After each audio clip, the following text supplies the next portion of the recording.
I mix what I like, what I like, what I like, what I like, what I like.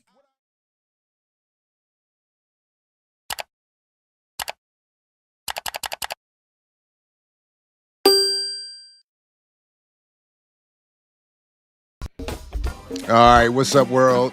Welcome to I Mix What I Like right here at I Mix What I Like. I'm Jared Ball. Let me stop the groove there a little bit. And joining us, of course, is my main man, Dr. Todd Stephen Burroughs. Link to the drumsindeglobalvillage.com, where you can find Dr. Burroughs and all his work is in the show description already. Folks, please do like, share, subscribe. Don't be stingy. Invite others to join this discussion. If you're here live, welcome. And if you are seeing this later, welcome and peace to you, and do the same. Todd! Dr. Ball.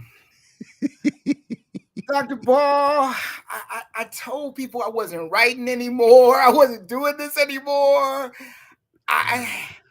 But yet this content that comes out, it pulls me back in. So yet again, I'm here, everybody. I know you're tired of seeing me. I know y'all are tired of seeing me, but we gotta do this because I was just thinking while watching this Eisner Prize 3, like, man, I'm old, and Dr. Ball was old, and we've been doing this for a long time, and we both know the first rule of media criticism is that it changes nobody's mind who works for the media, right?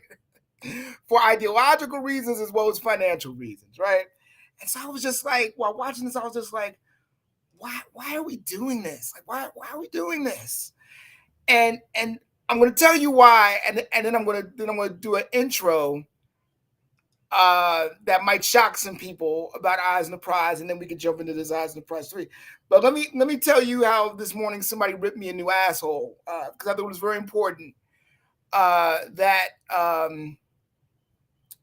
I replicate this conversation, because it answered my question of why we still have to do this, right?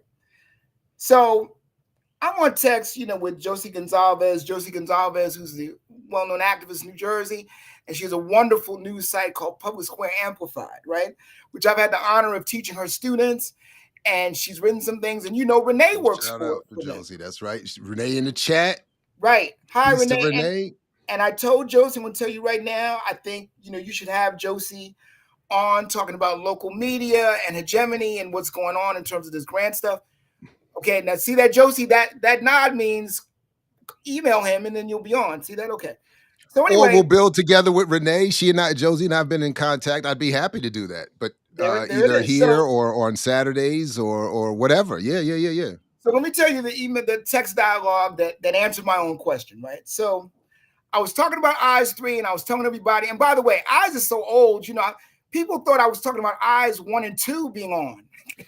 Oh, wow. On Max. And I'm like, no, there's something new, Eyes 3. And they're like, there's a new Eyes in the prize? Right? That's what everybody was saying, because I mean, it's so far back now. But anyway, Josie was upset that it was on Max. And Max, of course, is a paid streaming service. And so she says, again with the paid sites, right? I refuse to pay for news and information. When is it going to be free for the people, right?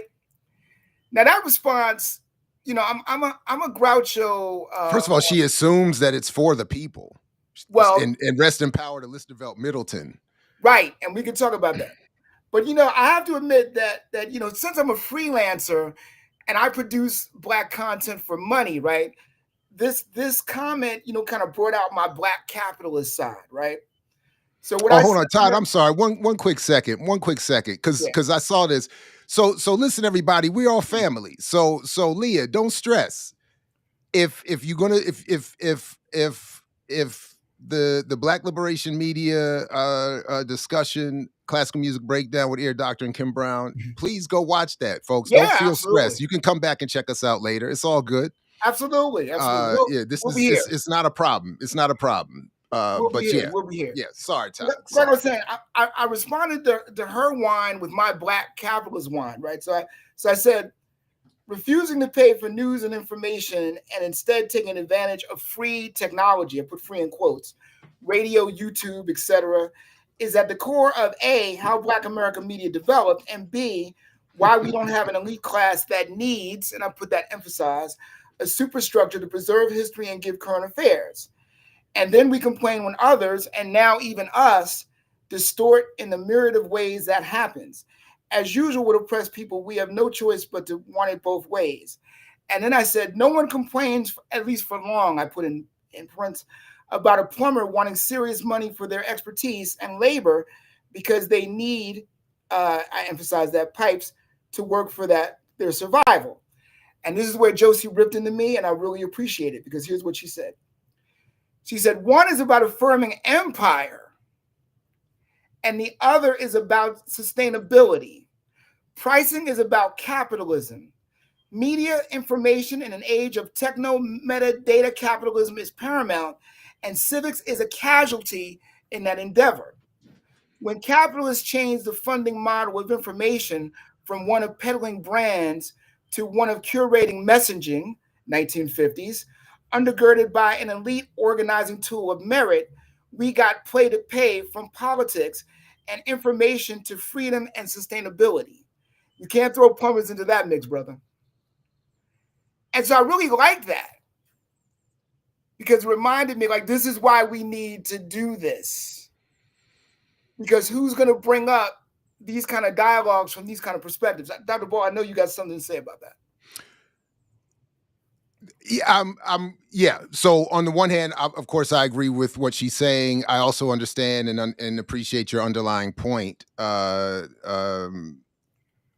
what I was thinking was, at one point some years ago, Bob McChesney, the at one point sort of legendary media scholar, and I forgot who he was working with on this idea, but they were probably John Nichols. They were advocating that there should be a public policy set that redistributes a portion of tax dollars to basically create a journalism subsidy. So in other words, everybody would be allotted a certain amount of tax or subsidy or whatever to spend however they would like on media. This would, of course, allow for more of what you're talking about. It would allow for some counterbalance, given what Josie's talking about. But I guess essentially what I fall back on is the same point. Like, we are never going to be able to use mainstream media in the way those in power are able to. So and we will always be at some underserved imbalance if the goal is to have money that supports journalism and media making. It's just never, we cannot play catch up on that. So until we have movements that, and that's why again I keep bringing up more and more lately. When Glenn Ford used to talk about the goal of Black Agenda Report was not to reach a mass audience, but to reach a particular targeted group of intellectuals, activists, etc., who would create movements. That's where I think we need to focus.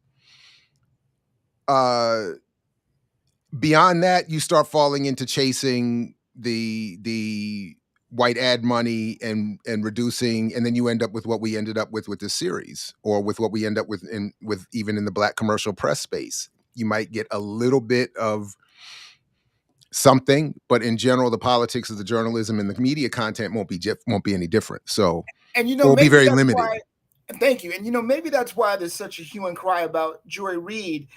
I didn't see myself crying over somebody who made $3 million a year for 5 years and who has a background in documentary film. I'm like, you've just been set up to now do something of value. So there's no negative to that from my point of view. But people have really been upset about this because I think she told just enough of the truth to a lot of people who just wanted to hear that much of it.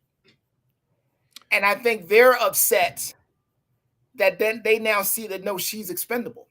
Listen, I know we're going to come back to it, but what the people are upset about Joy Reid in the same way people in this series, Eyes on the Prize, are representing the history of civil rights and Black struggle. And specifically what I mean by that is, and I know we're going to come back to it, and I definitely want to, because it was the only part of the series where I felt actual, I need to get up out of my seat and walk around, maybe stretch or do something. Like I don't have a punching bag anymore. I can't lift weights anymore. I can't, but I needed to do something kind of physical because I was furious in this moment. And it's when Kimberly Crenshaw. Oh, go ahead.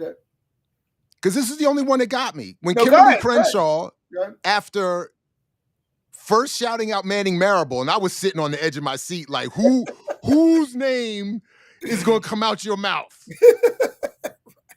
And she somewhat saved herself by saying James Turner, but then almost immediately in the next segment sent me into a whirlwind of rage when she said, and I wrote it down, I'll find it in a second, but I'll summarize it here. What she said was, the purpose of the civil rights, she said, the civil rights movement did more for the Black middle class. She said affirmative action did more for the growth of the Black middle class than anything, blah, blah, blah, blah, blah. And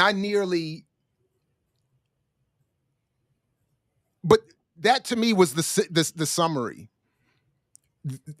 The perspective of this series, the perspective of much of the media we get, is from the Black bourgeoisie, the Black middle class. The only people, as Dr. King and certainly Malcolm and certainly Kwame Ture, who I want to come back to too, and others have pointed out, it's the middle class that has, and the white liberals that have walked off with the bulk of the benefits from these struggles. And for her to say that after just being, and I know it's edited, but you just said James Turner's name, and anyone who spent any single 1 second around Dr. James Turner was immediately confronted with the fact that A, he's fly as shit, and B, he don't care about no Black middle class. But you know what? I know I gotta finish this thought. I'm sorry. Go ahead.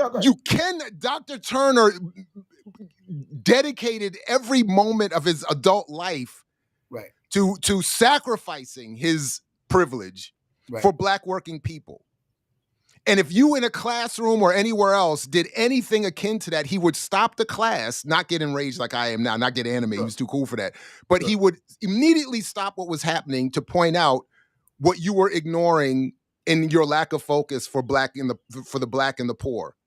So for her to, so I know it's edited, and I don't know exactly how she said what she said in the original interview, but the point is, in its final product, that's what we're getting, because that's what we're being told we're supposed to support. Anything that's good for the Black middle class is supposed to, by extension, be inherently good for everybody else. And it was that moment kind of, I was already settled in, because it's like in the 5th episode, so I'm already settled into the nonsense of the series. But that was like, it just was so disturbing. And then to have just been at the Africana Center and to see what it is and what it isn't anymore. I mean, it was too much for me in that moment. So If I may, though, woo! I want to bring up a point that one of the books says about James Turner and have you respond to it because you knew the man. I've never met him. When I heard her say that, I'll tell you what I heard because I forgot the book I read, but I read some book about the founding of the original IBW and Black Studies. With James Turner was a major person in that book. So was a young student activist by the name of Samuel L. Jackson, by the way, right? Yeah. But what they said about Turner was, they said Turner had the ability to talk to the whites, to sophisticated whites, in ways that they would understand. And so when I heard her invoke Turner in the context of Eyes on the Prize, which we're going to get to, that's what I heard. So is that not what you heard? And is that a fair? No, that's not what I heard. What I heard was, and I'll admit it, what I heard was a forced. I can't acknowledge that I was at the Africana Center at Cornell and not say his name. But I do notice she said it's second to Marable. Well, we know why that. Because Marable gave so many people. Marable gave so many people grants. That's why nobody went after Marable's book on Malcolm X, because anybody who would have come out. This is the other reason why you and I still have to do this, because anybody that would have gone after Marable with some substance, he had already given a grant to, a fellowship to. So, and I say that, by the way, in my essay that closes the book. So I saw that, and then again I heard her saying, "Yeah, what is what is the true politics of the people who put these series together, and certainly the people who allow it to be aired, which is that all of this was for the Black middle class. This was and because because this is for the Black middle class, we can claim some heir to a struggle, even as we passingly have to keep reminding people it's still work to be done, but we don't have to address any of the actual ongoing material conditions of the people. And this is the thing. So Turner, I never saw him talking to elite whites. I saw him talking to white comrades. I saw him talking to the African world and what he could do. I did hear him, for instance, in some relatively mainstream radio interviews over the years. And what he could do is, because he was a very smooth, cool New Yorker, and he was brilliant. And he was focused to the point where he wouldn't have allowed any emotion like I'm having right now even to take over. Certainly not in public. And he would have kept everything. But his point was everything would have been brought back to what are the conditions of the poor in our community, and what is it that we're doing that is supposed to be having some positive impact on them. So he was very, I think, sensitive. Anyway, I think he was sensitive and aware of the privilege he had, the privilege that those of us who came through that center had relative to the rest of the community. And he was very much focused on encouraging, if not, I took it as a demand, that you represent a certain politics when you go out of here. Like, you can't just get this degree and go away. Like, this is not a Cornell degree. This is an Africana Studies and Research Center degree that's supposed to be your signed entrance into the struggle, to the liberation struggle, not some. And we'll come back to it when we get to that UCLA law piece too. Like, this was so that again. Right, well, let's talk about it. I was comfortable in my normal routine hate until that part of the series. No, I appreciate all that, and I'm glad you said that. Let me segue into, because see what I said about Manning Marable, in that everybody that would have criticized him, Marable had given a grant to or fellowship to go to Columbia. I think the same thing applies to Eyes 3, because the reason that we have to do this is that the people who would have been critical of this made it, which we got to deal with as well. We'll get to that in a moment. But first, let me kind of give some background, some context to Eyes on the Prize 1 and 2, so that we can get to 3. Now, okay, y'all know I like to act a fool and say provocative things, right? Y'all know that, right? Okay. So let me say something provocative, and I'm gonna cushion the provocation of this by jumping on someone, by writing something that Dr. Baldwin said to me when we were doing one of these media discussions. we were talking about that movie about, if you remember, we were talking about that movie about Nike. And I told you how I was completely brainwashed by it because they had me at the music, right? And you made a comment about, yes, and you responded to that music because that music has programmed you to think that you were happier during that time that music was out. You remember when you said that? No, but It you was a know, great line. I never forgot it because I think about, I think about things you say, right? So I think about, yeah, when people hear that music of your youth, you have this illusion that you were happier then, right? And so when I look at Eyes on the Prize, I got to say something very controversial to maybe your audience. If you go for this audience, not for everybody, for this audience, if you go back now, the person you are now, and you go watch Eyes 1 and Eyes 2, you're going to have huge problems with it. Eyes 1 and 2 are not what you remember. And I'm going to tell you why you remember the way you do, the way Dr. Ball did with me in the music. So let's do a quick outline of what Eyes on the Prize is, how it was constructed, how they made 1, how they made 2, and why, and this is another provocative comment, how 3 was created to sit on the shelf with 1 and 2. All right, so let's go with it. Eyes 1 and 2 was the brainchild of a light-skinned, middle-class guy by the name of Henry Hampton, who worked for the Episcopal Church, who saw the movement, who saw that people like him were going to benefit from the movement. And because he wanted to be a filmmaker, his first thought was, we need to make a film about this. Now, he was doing this in 1970. And again, this 1970s thing, whether it's Bob Johnson, whether it's Brian Lamb, who gets the idea from C-SPAN, from watching Kwame Ture and seeing the media distortion in Kwame Ture and saying we need an entire network to stop this distortion because media distorts things. I mean, it's something about the 70s where people were really thinking and were really dreaming about what could actually be. And by the way, it's also the 70s that gets us when Roger Ailes saw the Republicans coming up to the White House to tell Nixon to resign. Roger Ailes had an idea that said, I'm going to make sure this never happens again. And I'm going to create News. Fox News. Fox News was created to make sure this would never, Republicans would never advocate kicking themselves out of power, right? And we see, when we see the response to all of this today with what we're going on every single day, right? Every single day is very entertaining.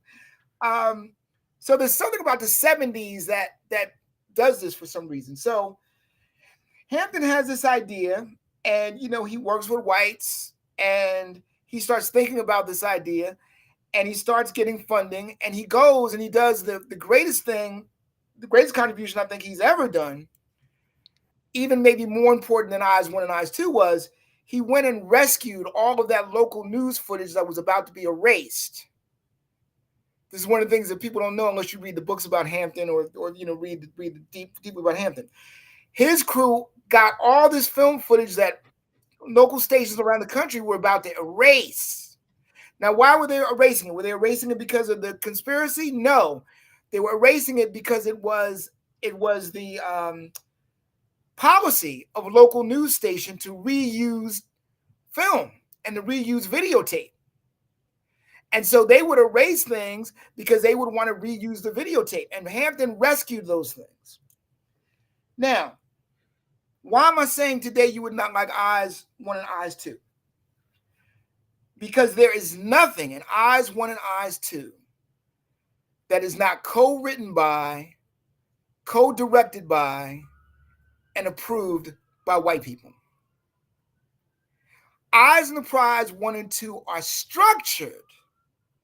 Let's talk about media structure, Dr. Ball. It's structured to have 2 co-writers, 1 black and 1 white. And Henry Hampton had what do you call those test markets where people come to see films and television? What's the term? I'm blanking. Focus groups. Focus groups. He had black and white focus groups Watch runs Eyes on the Prize, and he made sure it was going to be down the line straight, and that white people would get a fair shake in terms of the way this stuff was presented. So it was designed from the beginning for white consumption. That's why every episode has a white co-writer, and it's done in a way that shows the reaffirmation of the American spirit. See that big American flag? When you look at the graphic on Surprise One, see that big American flag? It's not there accidentally. So you're saying, wait a minute, this Henry Hampton dude, is that the white dude you're talking about? No, I'm talking no. Henry Hampton was one of us. He was light-skinned, but he was one of us. Oh, so then who? Well, because he's the one giving the credit. So that's why I'm confused No, he by what you're found his saying. black side, but I'm saying there was not one part of Eyes on the Prize that was not co-written, co-produced, and co-directed by somebody white. I'm trying to tell you this. So it was not a black film. Eyes on the Prize is not a black project. It is a biracial project. And it being biracial, it's about the reaffirmation of the American spirit. So he does it, and he has all the footage, the heroic footage. So Paul Steckler is one of the directors. One of many. just to show you, just to see. One of many. So let me continue. Yeah, I'm sorry. Go ahead. I wasn't. Show that while I'm talking. Great, thank you. So Eyes on the Prize 1 is about how the American dream became accessible to everybody. All right? Narrated by Julian Bond, right, which gives it credibility. And Julian Bond was very clear, he was very clear about the script. Julian was part of the movement, he understood that. But they understood the purpose of this was to educate American children about how America requires work. To have an America requires work. To have a democracy requires work. And this is the work that these black people did to make America work for them. Now, Eyes on the Prize 1 came out in 1987. I don't know about y'all, but in Newark, New Jersey, I was just getting cable. I still had a 5-channel universe, right? So this stuff was important. Now, we were spoiled in the New York area because we had all these black public affairs shows, right? And what people don't know or don't remember is that 3 of the black public affairs shows did documentaries. Tony Brown's Journal, Positively Black, Gus Henningberg did documentaries, and Like It Is, which at one point had its own film team. By the way, Paul Lee was part of that film team, right? And one of the things that I talked to him about was I said, I always loved that 3-parter that Gil did on the civil rights movement called The Decade of Struggle, which he clearly told the white people, I'm doing a 3-part about the student movement. It was about the student movement, but it was really the most black radical presentation of the civil rights movement I've seen on film until I saw Soundtrack to a Coup d'etat, right? And what Paul Lee said to me when I said that was, yes, we made sure to point the finger at whites. We made sure to point the finger at white racists. By the way, sorry to cut you off again, but I got to do this. For folks who are members of the Black Liberation Media Patreon, we're talking about Soundtrack tomorrow with Mtume and Renee and the review crew. So I gotta watch that. So just FYI. And I'm a patron. And Mtume does not agree with me and apparently you on the film. So it's going to be yeah. Oh, great! I got to see that. And I'm a patron. You're the only channel that I'm actually a member of, and I watch a lot of YouTube channels, right? But anyway, so Eyes on the Prize 1 comes out in this environment in which no one has seen all this kind of footage of the civil rights movement, and really didn't know a lot of these things or hadn't really seen them. There were films, there were always documentary films in the civil rights movement, but they weren't on television. And Eyes on the Prize 1 put the whole movement on television, where people got to see it and feel the emotions of the people and all that. And that's why we have such a great memory of Eyes 1. Now, to show you how Gemini works, Eyes 1 won every award you could have. They loved it, right? So getting funding for Eyes 2 was real easy, right? Sure it was, right? No. It took years for Henry Hampton to get funding for Eyes 2. Why? Because people like Dick Cheney's wife, who was still upset about funding the Africans with Ali Missouri, right? Gil Noble interviewed her. Gil Noble interviewed her, and she said, "I don't want that our funding to the National Endowment of Humanities to go to African documentaries." I mean, she literally said something like that. You can look it up. A triple heritage. Right. Ali Mazrui. Africa, Islam in the West. Yeah. That was a rough documentary series. He did it from an African perspective, a Muslim perspective. It was non-Western, unapologetically definitely non-Western. And shout out to the late Mazrui, yes, who had the prescience of mind before he passed away to hate on Henry Louis Gates. So yeah, I just want to throw that. Do that. So like, she's still mad, right? She's still mad. So they don't want to fund Eyes 2 because Eyes 2 goes with all the things they don't like: Malcolm X, the Black Panthers, Black nationalism, etc. Attica. Now, Eyes 2 comes out, has all this stuff in it. Now, those of us in the New York area, again, we're spoiled because, again, Gil Noble has been showing us this stuff for years and documentaries he's made on his own, right?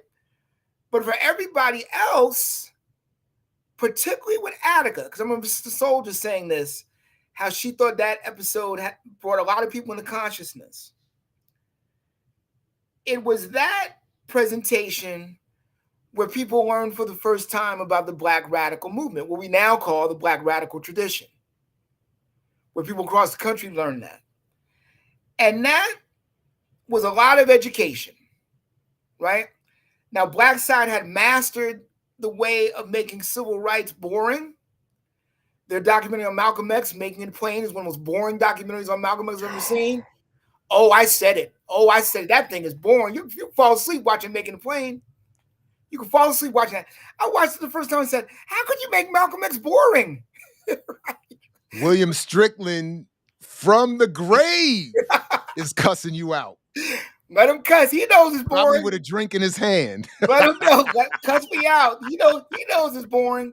So Black side mastered this thing of, I'm going to do Black history, but in a way that is completely palatable to white audiences, right? So why is Eyes 3 worthy to go next to Eyes 1 and Eyes 2?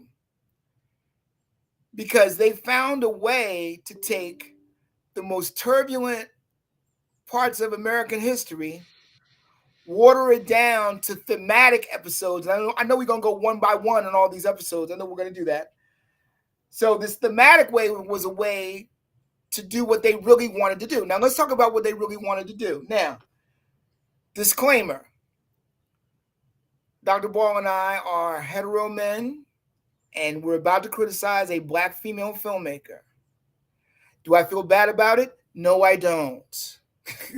Let me explain to you why. First of all, her documentary on Luther Vandross was one of the worst documentaries on a Black artist I've ever seen.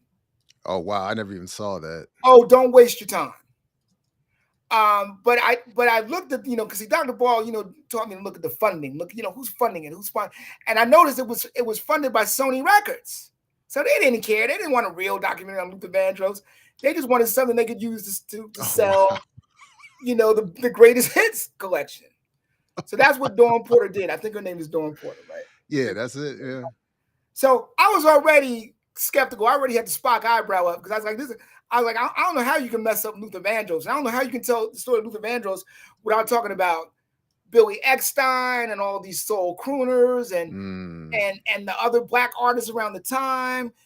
But somehow she found a way to do that. Luther's in Harlem in the 70s, and we're not getting, anything from that. So, we're very weird choices.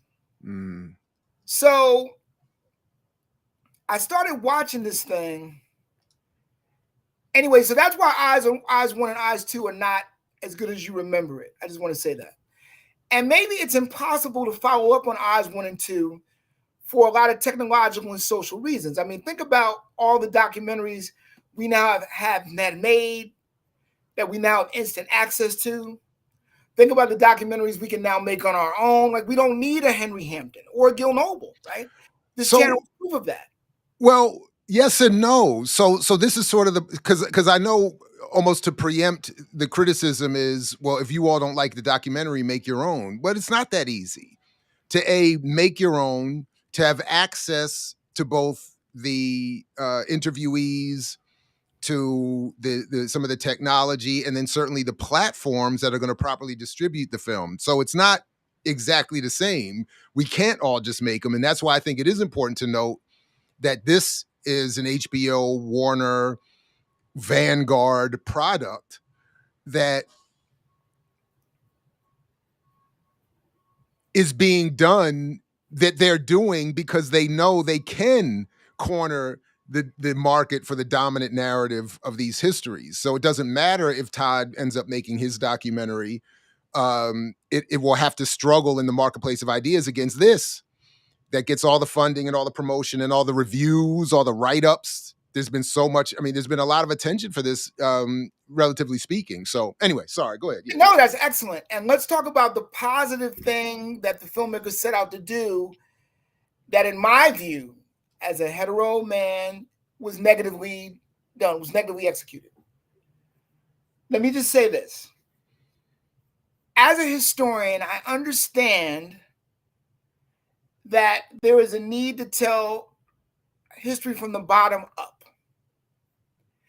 I understand that for many people, including Black women, there is a rebellion, a correct rebellion against male-centered history and hero-centered history. I know there are intellectual terms for these. I can't remember them right now, but I used to know them when I was in grad school and I did more reading than I do now. I get that. So there was good intent behind Eyes 3 because they said, we've never had a documentary series about the civil rights movement that focused on women as the central characters, right? In fact, I wrote down what women are on civil rights documentaries. Let me read that for a minute. But Todd, while you look that up, hold on one second. Oh, my bad. Black women, no, it's okay because I want us to debate this. Black women are tired of being portrayed in civil rights products as doting wives, field workers, leaders who are second in command to men, or mistresses. That's like the Donald Bogles, right? Toms, Mammy's, Bucks, Sapphires, right? Jezebels, right? Yeah. So they set out with the idea of correcting that. Now I think they did it in wrong ways, and that's what I want to get into. But go with what you wanted to say. Well, I just wanted to. That is a good point, but to the point you made previous to that, they did what they did.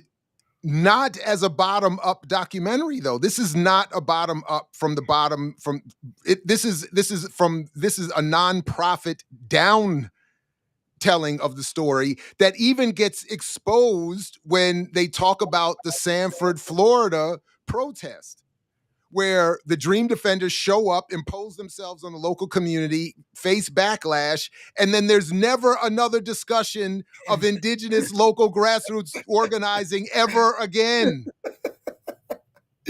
So right. All we get is, again, it's not that everybody in the series is bad, or I'm not. This isn't. It's simply to say this is not a bottom-up documentary. This is Patrice Cullors got a bag to make documentaries. This is a Black Lives Matter nonprofit series. Woo! We have to be honest about that. Woo! So they can say we want to recenter women, woo! But there are a lot of other women they could have recentered. And I will say that part of my reaction here is that I was there. Yes. In the email exchanges, watching Alicia Garza and Patrice Cullors reject the Black radical tradition, reject Black Agenda Report, reject Glenn Ford, reject I Mix What I Like, reject who else called? There was a whole like the Malcolm X grassroots movement, reject the AAPRP, their whole thing. That was the whole thing. I watched them explain away why they were paying so much attention to elite white media and black bourgeoisie media, and so that's my point. This was not a bottom-up documentary. And again, evidenced by Kimberly Crenshaw, evidenced by Angela Davis, evidenced by the UCLA law students, the sisters out there. So those are the black women, the Kathy Cohen's. Like this is the university nonprofit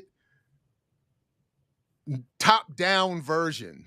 That's so it's not that these people are bad. It's not that these people are the enemy. But I think we do need to be clear what the frame of this thing was. And that's why when Kimberly Crenshaw says on camera, the way it's edited, at least, 1 minute James Turner, next minute nothing, affirmative action, did so much for the black middle class. So the what? Well, let me get to my notes, which right, you'll disagree with some of them, and we can talk episode by episode and argue this, which is good. I'm ready. I got my notes. I got it broken down by orders. So let me read some of my notes. So I wrote community organizing approach, very clear and consistent through line. Right? What's the through line? Organizing despite public opposition to make a difference. Every episode is about the expendable people who take power into their own hands. There's no narrator, right? There's no voice of God narrating heroes and heroic conflict. Instead, black women and men of all races getting their hands dirty to make communities better. So what's the message? You don't need a Jesse or a Sharpton or an Obama, etc. All right, let me read some more notes. It centers black women as black leaders. And, Keisha Blaine, I don't think she was part of this directly, but she did a whole book on black women and democracy, which was all liberal. It was all liberal, which I was just right. And then she also presided over the African American Intellectual Historical Society that supported Israel, and why Ori and others have rejected their book prize. Right. So yeah. So this is this is a trend now. There's a trend, and there are a lot of people who are, as my friend Erica Blondin-Wass says, the great writer, she says there are a lot of people dancing the soft shoe that are men, dancing the soft shoe. And now there are a lot of women dancing the soft shoe. And this is another product that maybe would have hit a bit differently had Kamala Harris been elected, right? Because it would have justified all of this kind of stuff, right? So let me read a couple more notes and we can get into the individual episodes. So this documentary is issue-oriented. It's not event-oriented. It states a problem and it does a solution. It's kind of like Star Trek. Star Trek is framed like that, problem, solution. And because it's issue-oriented and not event-oriented, they had no problem not mentioning one word on Jesse Jackson's 1984 and 1988 campaigns, because they weren't event-oriented. Those were events, and those were black men leading events. We're on the same page. So very all good. Of that's gone. Yes. All of that's gone. Doesn't exist. And you know what doesn't exist? Now, you got angry over Kimberly Crenshaw.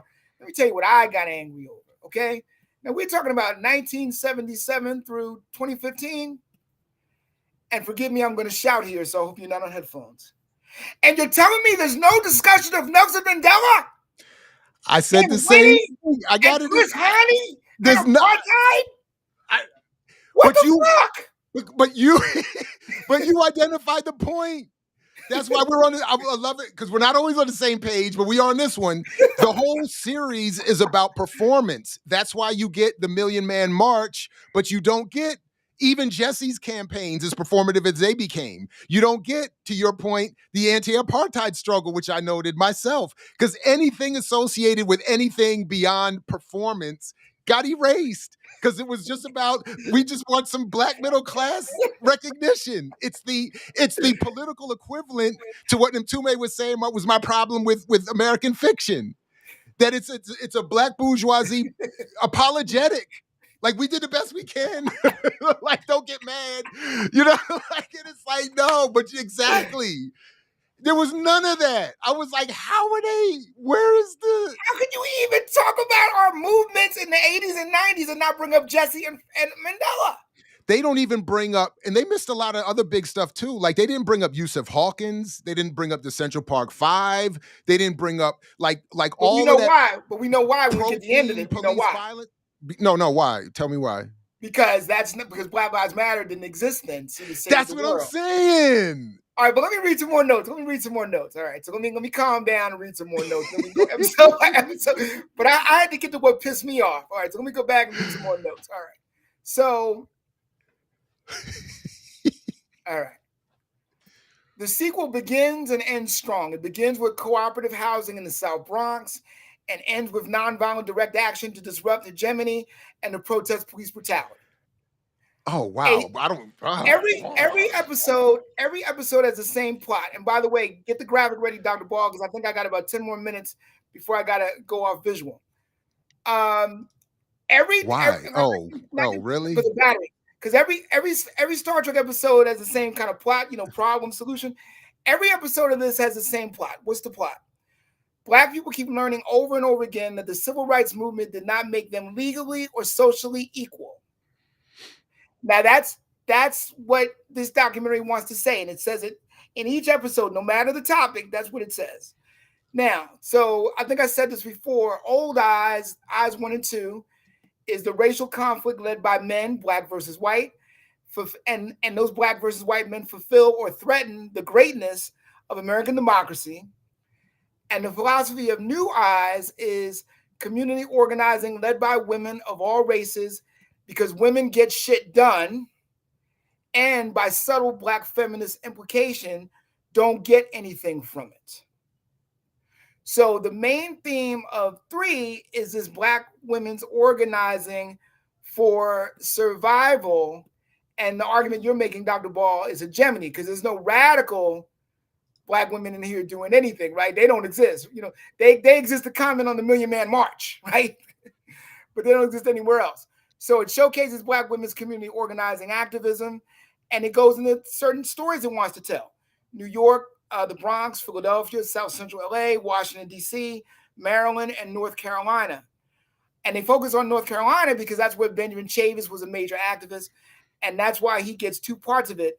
But they skip the part of him trying to organize the NAACP into a radical organization, and because of his own faults, gets fired for it. They skipped that completely. And they also skipped where, he said some bullshit about, I had a new purpose. I'm like, Negro, you needed a job. What are you talking about? You got fired. Farrakhan hired you. Well, they skipped they skipped the part.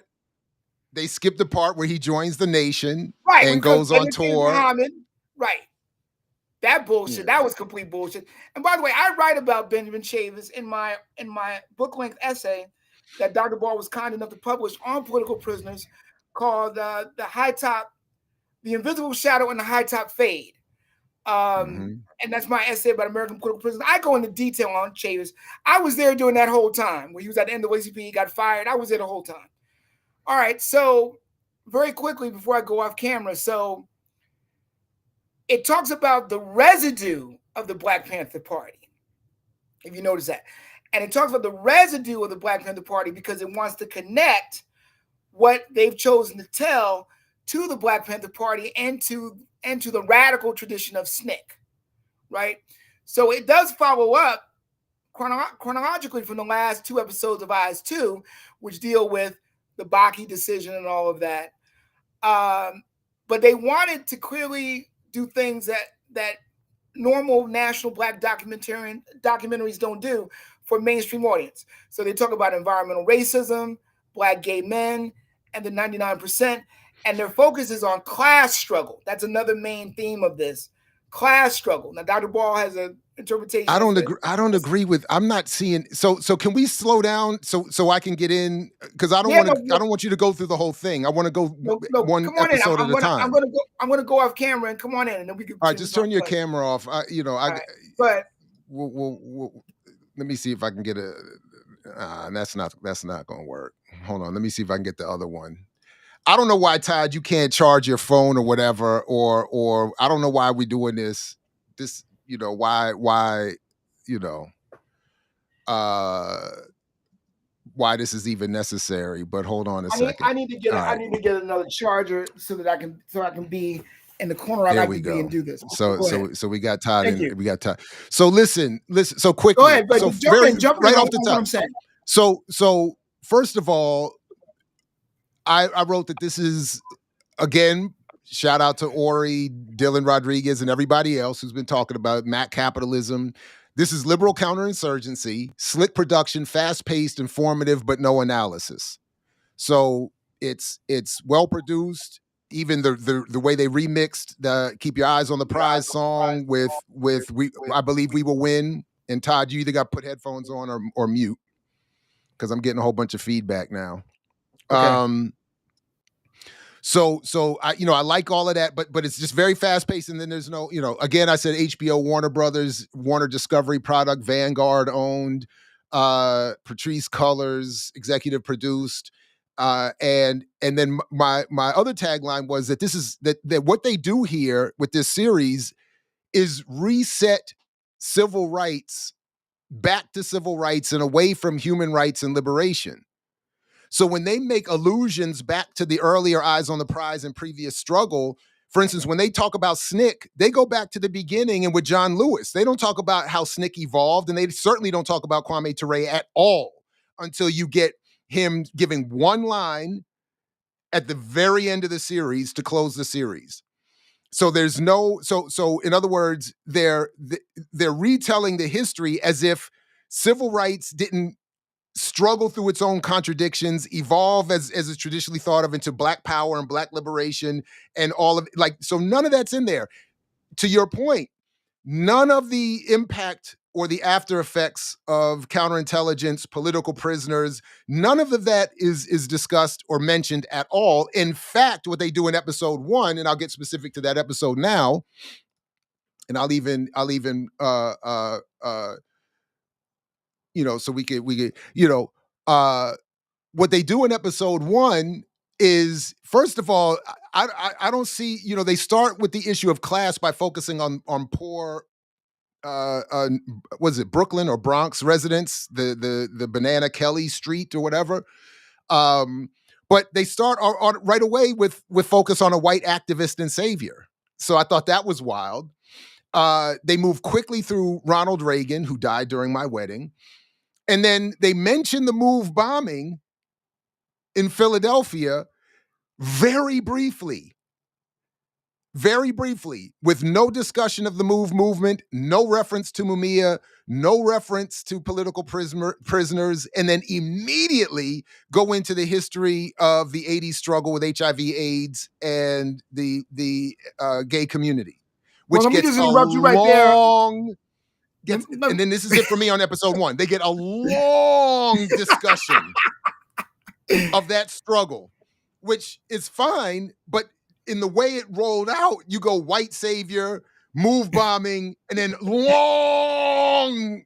I was like, wow, this is wild. So, okay, go ahead. But let me give you an example as to why that fits the Eyes on the Prize tradition.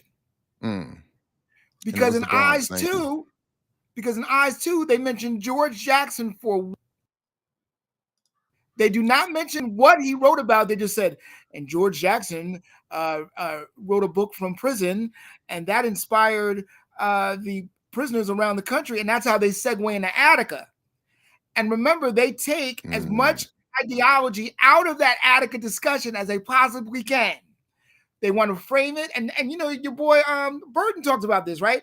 They frame Attica as a prison for more better conditions or whatever. No, that was a radical revolutionary struggle that America has yet to deal with. So Eyes did that. So when they jumped over MOVE, I laughed. I said, okay, that's Eyes on the Prize. That's Eyes on the Prize style, right? And again, that's what I'm saying. That was it for me. That was it for me on episode 1. That was all I had. That they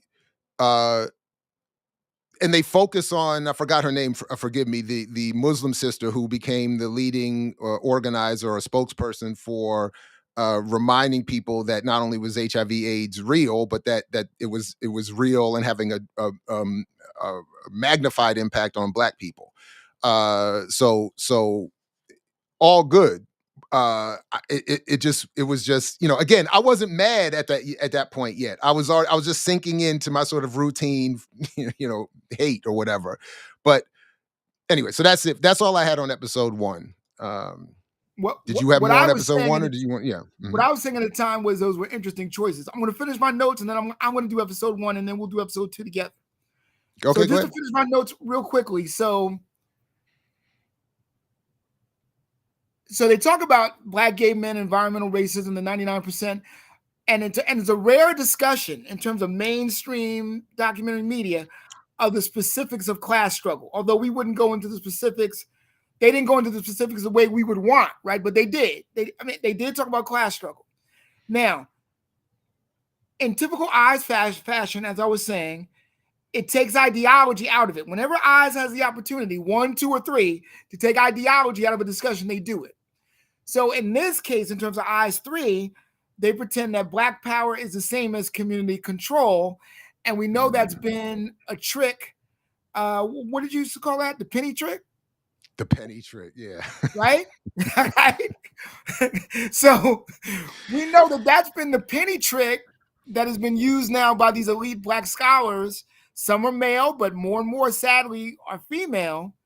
Because I would rather have Black women tell the real truth and not sell out the way a lot of us do. But this is the new thing, right? So I agree with you because you said, like, here's what I have notes here. It says it's trying to be solution oriented, but there's very rarely, even though they try to deal with class struggle, there's no systemic why. Like, why do they have to struggle? Why are they having these problems? And they don't want to answer those questions because answering those questions goes into, capitalism and all the things they don't want to deal with. And so I said, now this is really provocative. I said, while watching this is even more conservative than Eyes 1 and Eyes 2. And I wrote, is that even possible? Like I didn't think it was possible to be more conservative than Eyes 1 and Eyes 2, but I think this takes the case. Well, Eyes 2, again, to your point, there's at least reference to actual revolutionary thinkers. And there's, Malcolm X appears, George is referenced, Kwame Ture is in there. So but here, who espouse revolutionary politics. I don't, what we don't see in this one is any of that. But and all right, so yeah, go ahead. And so the fact that she made a harmless and non-contextual documentary about Luther, I thought, okay, well, she has a great talent of making Black topics contextless and generally harmless. Although I did think the last part of the last episode is powerful, and I know we're going to talk about that, right? All right, but let's go to episode 2. But basically, this documentary is harmless because in terms of the only important things that actually happen, the only things that happen that are important in this documentary is Million Man March and Obama's election. Well, no. So in episode 2, they start with 1992 and LA gangs. Okay. They make passing reference to the history of street organizations in LA being defense organizations against white supremacy. I give them a point or two for that. Okay. But then it quickly goes into reaffirming the Black bourgeoisie and misleadership class by starting with presenting us Maxine Waters and as the representative of the people, working with the former Panther brother Zizum, forgive me for mispronouncing his name, who was doing anti-police brutality stuff. But they, and then they quickly go into calls for Black business support, small business support. In episode 2, when they're talking about the LA gangs and all that, there's no discussion. Because in episode, they passingly reference Reagan, they passingly reference crack cocaine, but there's no politics. There's no Gary Webb, as I noted. So there's no CIA and the Dark Alliance discussion. And then they sort of reaffirm Black misleadership class, as I said, by even where there's attempts to do good work, for instance, when they focus on James Foreman Jr.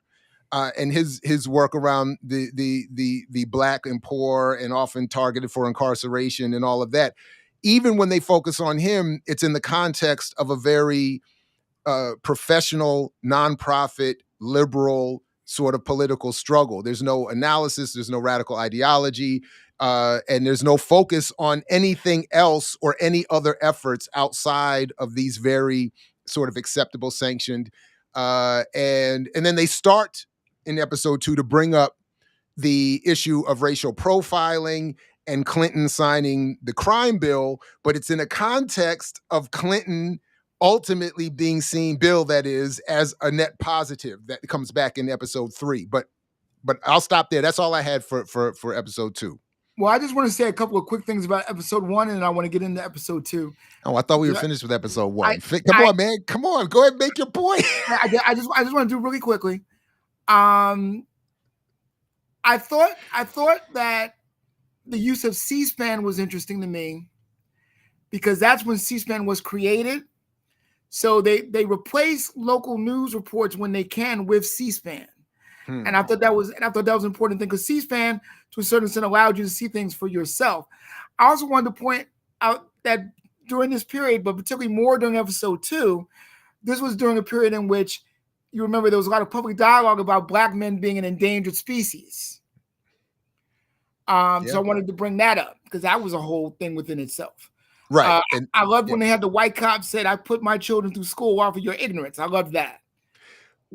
But that's again, you're skipping ahead. So that's what that's episode 2. No, that's episode 2. No, that's Million Man March when they talk about all of that. No, it's Trapped is when they talk about the justice system failed us on TV because they talk about Rodney King. Okay, my bad. And that's when the white cop said to the gang members, because the gang members were like, "You should be happy that we're going away from violence," and the white cop was like, "No, I put my kid through college because of your violence." Remember he said that? Right. But so that was so that's episode 2. Right, you're right. But he said, "I put my children through school off of your ignorance." Right. Now, but that's my point. Hold on a second. That's my point about my frustration with this series because its emphasis, and this is why I thought it was fine for them to include the Million Man March, because it is performative and focuses on atonement and Black responsibility, which is what that segment was ultimately doing, because it was yes, pointing out the negativity of the police, but in the context of responding to the behavior of Black men, as opposed to properly contextualizing what are the police here doing, what is the role of the police, how do the police, because it said in passing that he was happy that there was going to be no peace or truce or whatever, but there's no discussion or analysis offered to explain how police as a structured institution prevent peace, prevent healing, and operate to create disunity and harm in defense of the ruling elite. So it's just left with, y'all don't know how to act right, and despite there being some reference to the fraudulence of the barrel imposed on crabs, to the persistence of a lack of jobs, there's no sort of, obviously there's no discussion of capitalism, and there's no discussion of the misleadership's role in making deals with corporations for symbolism as opposed to actual redistribution or hiring. None of that is in there that would help explain to a lay audience what is going on here and what might be needed to redress it. So, okay, sorry, go ahead. I think that's an important point you made. I think you've made several important points. I just want to summarize it this way. The focus of the documentary is about, we are our own leaders and we have to do this ourselves, and we have to, and we don't need, a charismatic man to save us or whatever. That's what it tries to say. We may disagree on, but for every episode, that's what it's about, right? So this is presented as a problem, and the reason that it's presented as a problem without all the things you mentioned that it should have is because they want the solution to be episode 3, which is the Million Man March. All right. So let's go into the Million Man March is represented not as Nation of Islam, Minister Farrakhan, blah blah blah. The Million Man March is presented and framed as Black people solving their own problems, because that's what the documentary is about, right? So they finally focus on Black men, and the remember the Black feminist filmmakers are saying, okay, we're focusing on the Black women, but when we focus on Black men, we're going to focus on the most positive thing that they have done in our lifetime, which is go to the mall. Interesting. And then so that was one of the, so to your point, that is one of the reasons why I thought in episode 3, with all the focus of the Million Man March, there is no Nation of Islam representative, Farrakhan not included. Nobody from the nation is, so it's like Farrakhan called this into being, shout out, salute, but it was really Ben Chavis that pulled it off. Right. And by the way, I got an issue with how something was portrayed in that episode. Go ahead. Oh, Go ahead. You can start there if you want. I'm not saying that the filmmakers distorted the role of women in the Million Man March. But see, I remember when Hamil Harris from the Washington Post, my friend Hamil Harris, who's now at Morgan, I think, he wrote an article talking about how the Million Man March was in disarray. And, he had great contacts. He was from the Black press. So he had great contacts with the Black leadership. And he said there were problems. And Dorothy Height, who was like 90-something years old, Dorothy Height, who created the Black Family Reunion, because of the Bill Moyers report, Crisis in Black America. See, people don't remember this.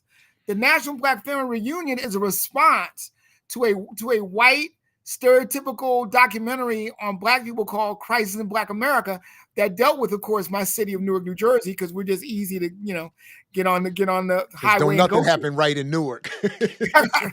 Right. But anyway, Dorothy Height reads the article and says, oh, no. The Washington Post is not going to decide whether we have a movement or not. And she started calling people, including Cora Masters Barry, and they formed a whole ad hoc group that saved the Million Man March. The only reason the Million Man March went well was because this cadre of Black women, and they didn't mention any of that, but I'll tell you where you can go and get that. Go on YouTube and find the Rock Newman Show. Rock Newman does a whole show on women and the Million Man March. And they explain this whole story about how Cora Master Berry and some other folks got together and what really happened. So there's got to be different versions of things and movements, right? So I'm not saying their version is wrong. The version here is that Ife Williams got involved and said, I'm not a mother and I don't have any kids at home or a husband at home or whatever she was saying. So I'm gonna be at the march, and whatever she was quoted as saying. So they give her the credit for bringing women or and any attention to women into that march. But Dorothy Height, that's a good point. It's interesting. It was not mentioned at all. Yeah. So there was a lot more women community organizing, and Dorothy Height deserves all the credit in the world for pulling that off. And I was very sad that they didn't do that. I don't know why they did it this way, but that's what they did. So let me give you my notes on episode 3. You're going to like some of them. Okay, I told you, I lived through this period. So I know what really happened with Chavis and all that stuff. And then, the way Chavis is portrayed here is just ridiculous. But they like him clearly, and they want his involvement in the Million Man March episode and in the environmental racism episode, which he deserves to be prominent in terms of both of them. So I get why they skipped over things they didn't want to deal with. It is true that Black men went all across the country. One of my mentors told the story of how, he was in Newark, and they just got on the train. They got on the Amtrak train, and the Black conductor said, okay, I guess everybody got their tickets, right? And they all said, yeah. That's how they went down. Right? No, I was there. It was beautiful. It was wonderful. I was there too. Mm-hmm. I was there too. Now, let's deal with some stuff that I know you would like to talk about. It would have been nice to have talked about how Garvey did all this stuff like 100 years ago, and nobody ever gives him credit for it. It would have been nice to have talked about how the Million Man March really picked up steam when the OJ verdict happened, and there was this huge white backlash against all Black people because of the OJ verdict, and because split screen showed the Howard University law students clapping, right, while the white people were crying. So people forgot all of this. And they left out the free OJ signs that were at that march too. Exactly. And it would have been nice to have talked about that during the same period. Geronimo Pratt got out of jail. Johnny Cochran got Geronimo Pratt out of jail. And, there was this pressure for Farrakhan to come out for this guy named Mumia Abu-Jamal, who was on the way to getting executed. And there was this major movement to stop that in 1995. See, all of this happened in 1995. But if you're not mentioning Mumia... It would have been nice had they said any and all of that. No, but if you're not going to mention Mumia at the move moment, if you're not going to mention right around the time of the LA rebellion that Mandela had been released. Mandela was going, like you already said, like if they're leaving out even Mandela, Right, they're not right, going to talk right, about no Geronimo Pratt. right, right, right. I was like, no Mandela. I was like, what? Right. Anyway, yeah. Now here's a couple of postscripts that I think is important to mention too. For those of you who watch How I Met Your Mother, if you go to the Robin Sparkles song, "Let's Go to the Mall," I mean that's basically what Black America became after this, because this was the beginning of everybody wanted to have a millions movement in which they would speak at the that was the other thing. I thought I was like, is this going to force them to have to reference why am I blanking? The Million Youth Movement? Right, the million. What's my man's name? Khalid Muhammad? Khalid Are they going to have to Muhammad, mention right. Khalid Muhammad? Are they going to have what about the Million Women's March? Remember the Women's March? With Winnie Mandela, the women's movement? No, so because if you can't mention Winnie at the end and not have mentioned Nelson at the beginning. So this was the beginning. For those of you who are really young, this was the beginning of, because of the success of Million Man March, for 10 years, Black leaders wanted to do these large marches at the mall where they would speak at the mall. And, everybody but like Dr. Ball and myself got to speak from like the National Monument, right, to a crowd of Black people, right? I know me and you might be the only people never to have that. Right. That's what I'm saying. I think we're the only people left. Now, yeah. So again, go watch the Robin Sparkles video, "Let's Go to the Mall," because that's what Black American leadership was at that point. That's funny. One thing I want to say about episode 3, then we moved to episode 4. Chavis and others were right in terms of impact, because it did last for weeks. Because I remember one of the stats that came out of the Million Man March was that Black adoption rates went up, and I never forgot that. So, if I can, just a couple things about episode 3. Yeah, one, I think.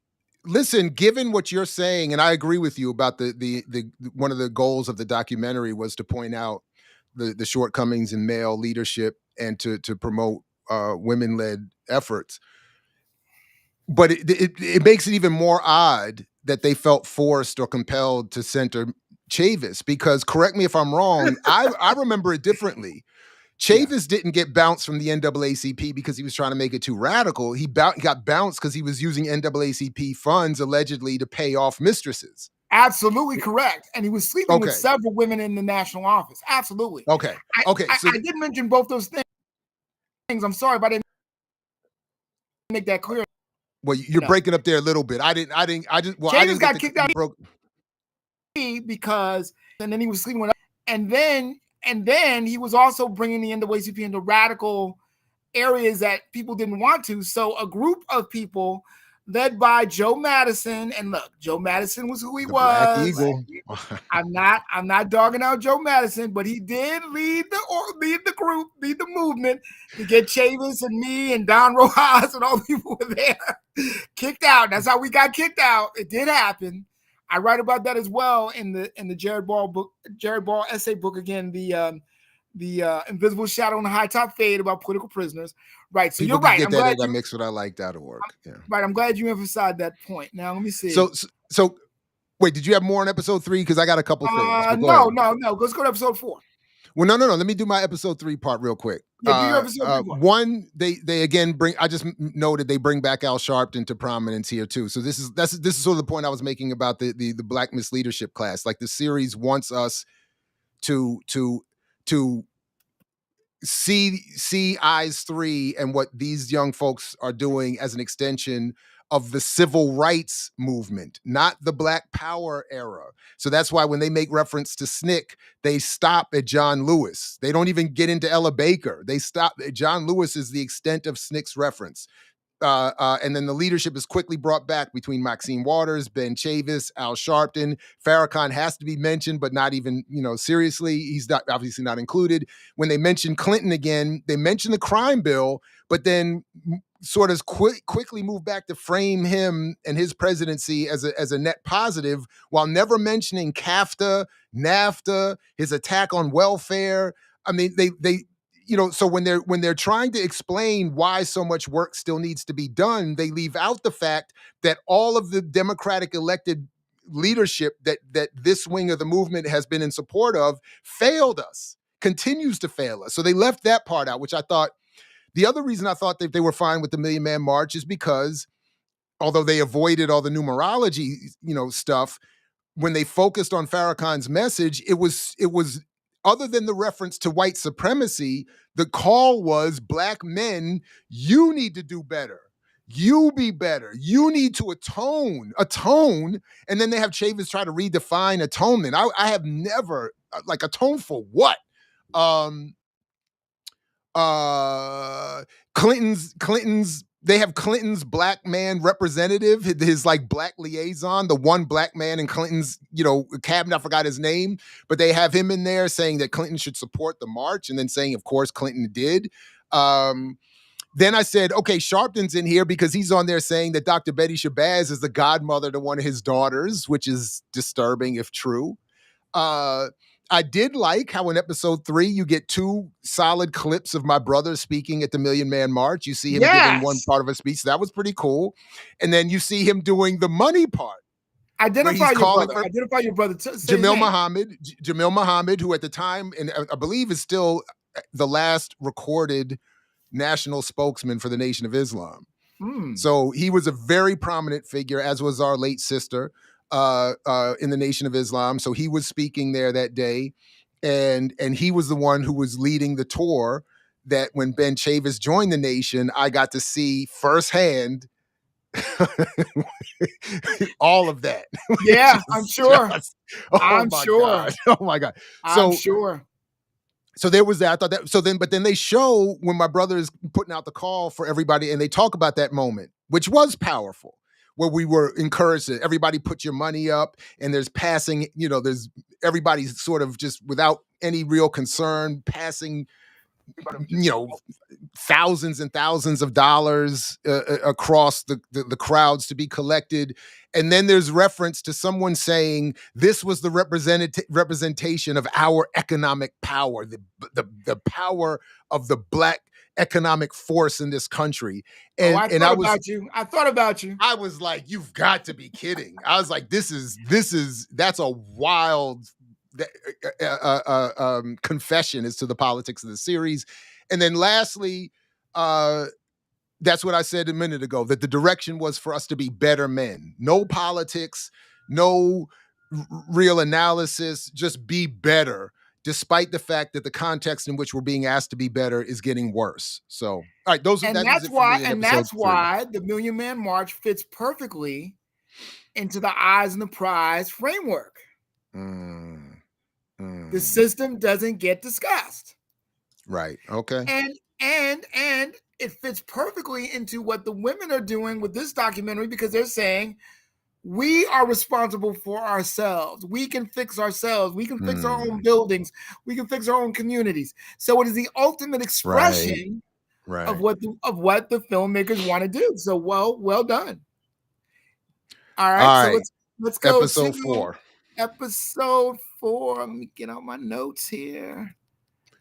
So this for me was where this was where I thought they started the discussion of environmental racism and brought Chavis back in, who I didn't know this, but we're told by him, coining the term environmental racism, that he coined the phrase environmental racism. I didn't know that, but go ahead. Yeah. He says he has. I'm going to believe him, and I think that this contribution is even better than even him being a political prisoner with the Wilmington 10. I think that this environmental racism thing really is very important.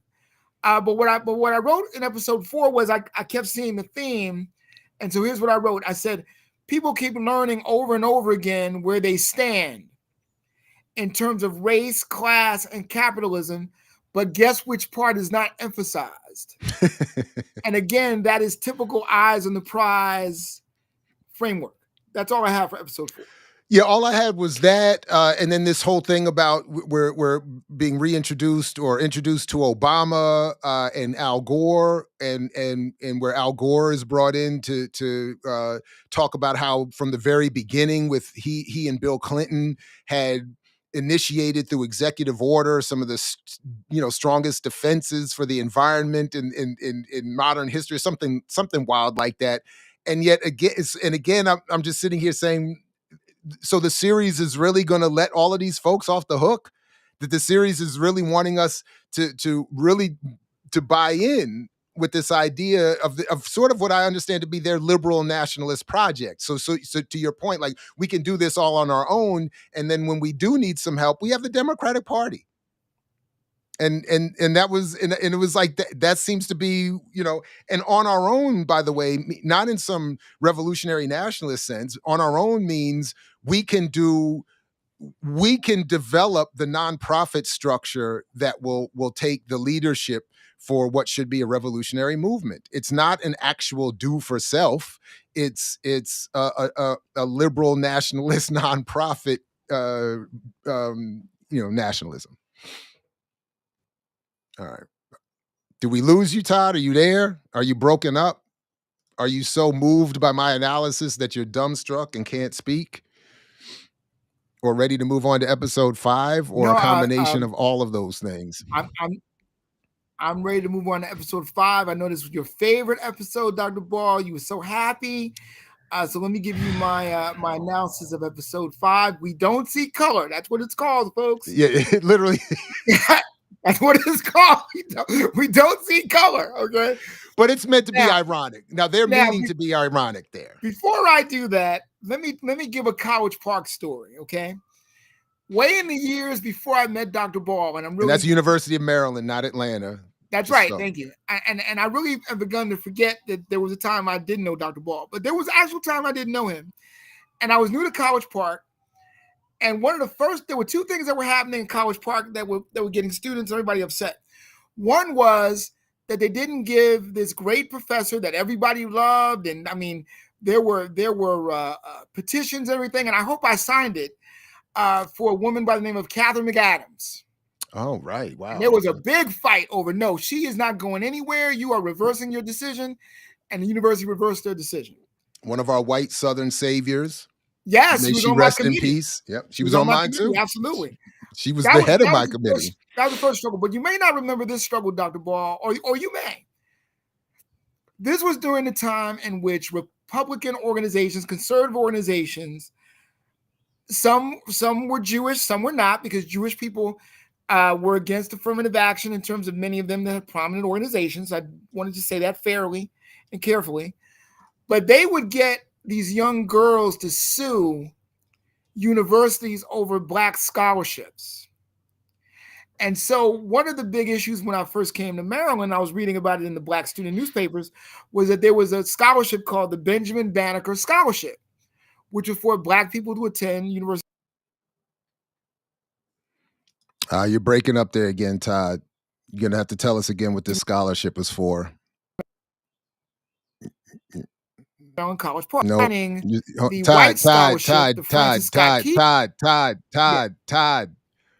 Yeah, you got to restart that because you broke up through that whole last part. We didn't hear that scholarship part.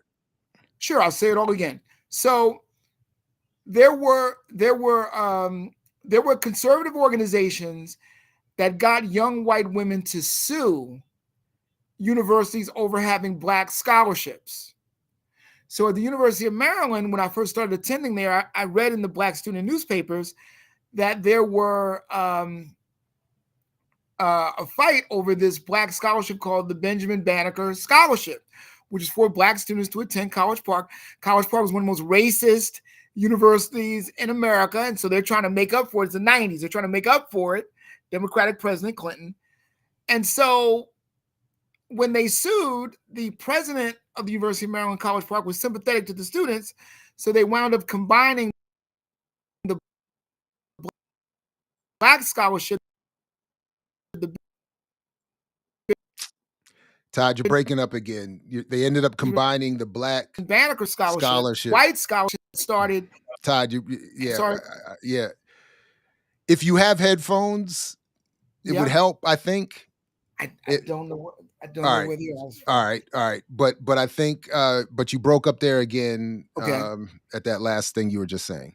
So I was saying that the 2 scholarships were combined into the Banneker Key Scholarship. And this was the beginning of a decade of fights about affirmative action. Are you still talking? Yeah. Yeah, so just some more notes. So you have black women, the way this is structured, you have black women versus conservative white men and white women and Ward Connolly. Now, they not so subtly say that affirmative action is important because it would cut off, if affirmative action was destroyed, it would cut off a new generation of race fighters. But I think Dr. Ball would probably argue that this was really seemed to be about black women losing new privileges and or a reassertion of Jim Crow, this black middle class leadership that is no connection with the radical tradition.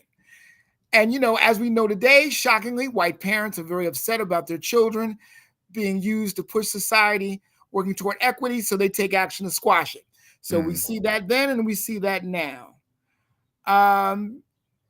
You know, it's very current in terms of DEI. And of course, I asked the question, do well-educated Black Americans really think America wants to help us compete with whites and defend other Blacks? Of course, the doc doesn't want to directly there. So they kind of... You're breaking up there again, Todd. Todd, I don't know if there's some way you can get back to whatever you were doing at the beginning. He says that if you could get back to whatever you're doing at the beginning of this live, I don't know where you were sitting. I don't know what your setup was. It would be helpful, but you keep breaking up. So we missed that last part. Okay, then let me try to get back. So what Robert Wright talks about in his class on economics, because, you know, he's talking to these liberal students at University of California, Berkeley, and he says that you really think you want social justice, but you know you're gonna fall into the same privilege trap as everybody else, because he says you're gonna want your kid to go to good schools, right? Good public schools. Well, Wright says that good public schools are really private schools because of who they exclude. And so what we're really talking about here is who is going to be excluded from power. And the Black middle class is saying, no, we will fight for inclusion into hegemony. And I think that's the problems that you were having with that episode. Yeah, well, so first of all, I was traumatized because I had forgotten about Ward Connerly. So to see and hear from him again was a little bit triggering. I kind of wish they had given us some warning about that to those of us who lived through that originally. I would have liked a heads up on that. I already said what I said about Kimberly Crenshaw and James Turner, and that occurred in this episode. It was very frustrating.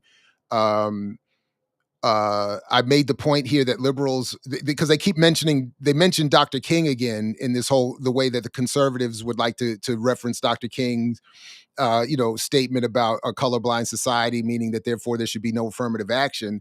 But I made a point here that liberals are actually no better than conservatives in misrepresenting Dr. King. So for all that the conservatives do to narrow his message down to something they can use to defend an end to DEI or affirmative action, liberals truncate and rebrand Dr. King away from his anti-capitalism and radical politics, engagement with the vote, and all this other kind of stuff constantly. And it's done again here. When they get into the UCLA part of the story about affirmative action in the law school, it was again, it allows, to your point, Dr. Burroughs, it allows the series to recenter Black women, which is great, but it's done in the context of recentering Black women in their very bourgeois law school driven struggle, which is again reflected when they bring up the effort of the By Any Means Necessary organization that at the time I briefly met in DC some of the BAM folks once upon a time, some years ago.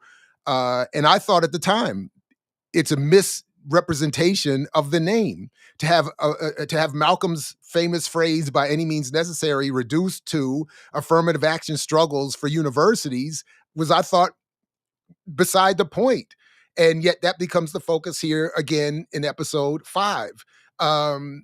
And then lastly, when they talk about the Wake County in North Carolina effort to integrate and across race and class lines, which was a valiant effort of that school board, and I think something that does deserve some discussion in a different frame, it would have been valuable to discuss it. But what they leave out is that the reason that that effort failed or continues to struggle is because society is unequal and remains segregated. So the idea that you could desegregate and make equal one local community's school system without the kind of response and reaction they got from the whites with money is missing the point. But to never mention that as part of the problem is, I thought, the bigger point. And then lastly, I thought this episode was done to start by having Chavis be the extension of Dr. King's movement, a rebranded Dr. King, by the way, that had been previously rebranded in this series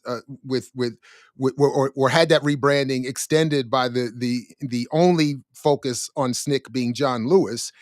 And then episode 5 ends with Reverend Barber being sort of promoted and suggested to us to be the heir of the where we started on that episode with Ben Chavis, and that so it's like it's passing the baton of liberal civil rights struggle into what would be the final episode 6. So those are my thoughts on 5. Now, episode 6. I wrote some things down, but I think I want to hear what you have to say about episode 6, because see, episode 6, let me explain to the audience. Episode 6 tries to tie not only Eyes on the Prize 3 up in a bow, but it tries to tie all of Eyes on the Prize 1, 2, and 3 up into this one moment of time where, from their narrative, students went and did the same things that SNCC did in organizing in the South, and the same kind of defiance of power, structural power, that they did in the South. And so this is what they attempt to say, that, the Trayvon Martin and Michael Brown and all of that created this new generation of leaders, and they made a big deal over the leaders being queer and being women-led as well as men-led, and a big deal over them being inclusive and all of that, because they really wanted to make their full point, as in, you can do this. Because what's their real point? You can do this. And you don't have to deal with all of this history that is written by men, straight men, hetero men, or hetero presenting men, whatever. You don't have to deal with all of that. You can just deal with the parts of it that match what you are, because we're focused on Black Lives Matter and how Black Lives Matter changed everything. And surprise, surprise, Patrice Cullors is a producer and she's interviewed, and so it was an interesting way. And looking like she should have been, like she was trying to audition for Hunger Games. I don't mean to be that trifling, but I couldn't help but think. Wow, that's rough. Fine. That's rough. That's rough. All right, my bad. Rough. Fair enough. I'm trifling. I'm terrible. But so like in other words, in this quest for solutions, right? And I want to emphasize, I don't know if I've emphasized this yet, Keonga Taylor is an advisor to this thing. Mm-hmm. So she's a major reason why this is structured the way it is. She's clearly telling them how to structure this. Right? I don't know. I don't know. I don't know to what extent she had influence over the form, but she's a serious advisor. But if you look, I don't know what that means, though. I don't know to what extent. Right, all I'm saying is I don't know what that means. Yeah, that's true. But if you notice, it matches everything she is, right? Black, queer, grassroots oriented, right? But coming from an elite perspective, focus and it focuses on. I haven't read her scholarship, but I've heard her talk about her scholarship, and it focuses. I mean, everything this focuses on her scholarship in terms of the framework.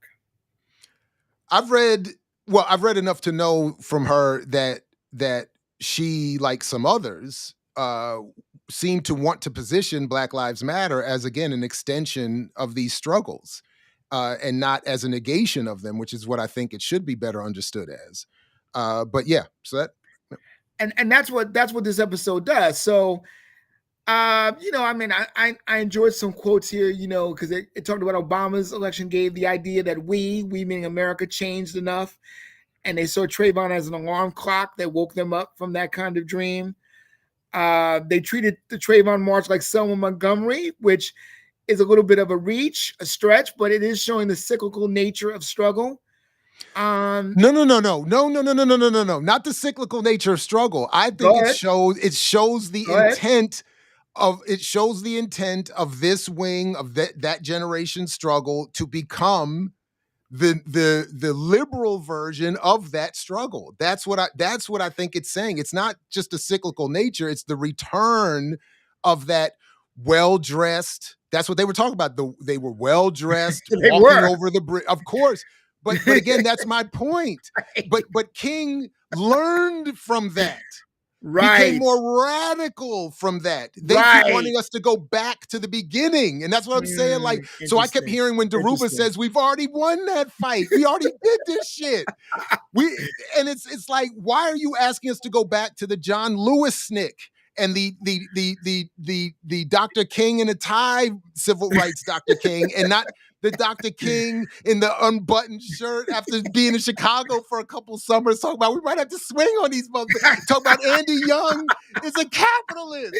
Like we already went through all of that. Like, and they're saying, no. Let's go back to the other part. And that's where I was like, wow.